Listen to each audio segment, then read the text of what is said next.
selkäkorkeutta yhä nostettiin niin, että tuloksena on nykyinen iso Suomen hevonen.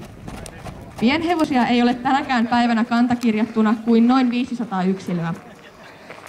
Sukua arvioitaessa vaatimuksena on ollut selvä näyttö siitä, että sieltä periytyy pientä kokoa, eikä kyseessä ole vain satunnaisesti pieneksi jäänyt yksilö. Ja tässä meille esiintyy Suomen pienhevostamma Kolikko, joka on 7-vuotias. Kolikko on varsin mallikelpoinen yksilö pienhevossuunnan edustajana.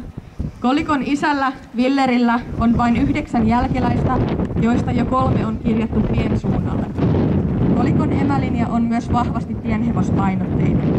Emän emä on palkittu valiopalkinnolla piensuunnalle kirjattujen jälkeläisten ansiosta. Kolikon emällä on 5 jälkeläistä, joista kaikki ovat pienhevoskokoisia. Myös Kolikolla itsellään on 1 jälkeläinen ensimmäisestä 4. polven pienhevosorista A.T. Unikuva. Kolikko on muuttanut Hauholle nykyiseen kotiinsa vuotiaana. Kolikolla on hieno näyttelymenestys takanaan varsavuosilta.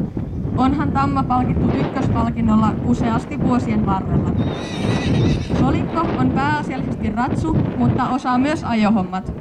Koulutustasoltaan 7-vuotias tamma on helppo B-tasoa ja esteiden ylityskin sujuu mallikkaasti.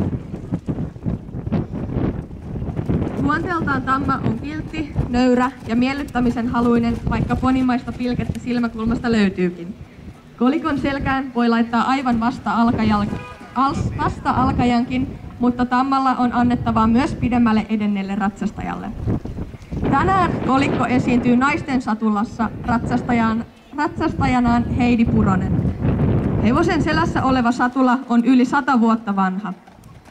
Naisten satulan kulta-aika oli 1800-luvulta ensimmäiseen maailmansotaan. Viktoriaanisen aikaan hieno nainen ei voinut kuvitellakaan ratsastavansa hajareisin, mutta 1920-luvulta lähtien naisten satulan käyttö väheni. Naisten satulassa ratsastaminen on outoa niin ratsastajalle kuin hevosellekin. Ratsastajan vaikutus hevoseen on hyvin erilainen verrattuna perinteiseen satulaan. Hevonen oudoksuu myös sitä, että toisen puolen avut puuttuvat kokonaan.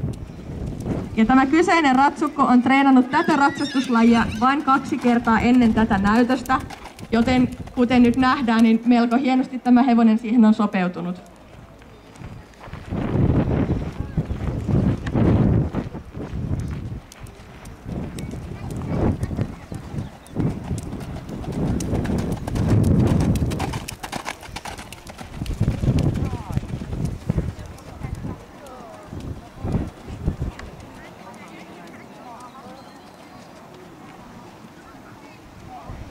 Paljon kiitoksia Heidi ja Kolikko.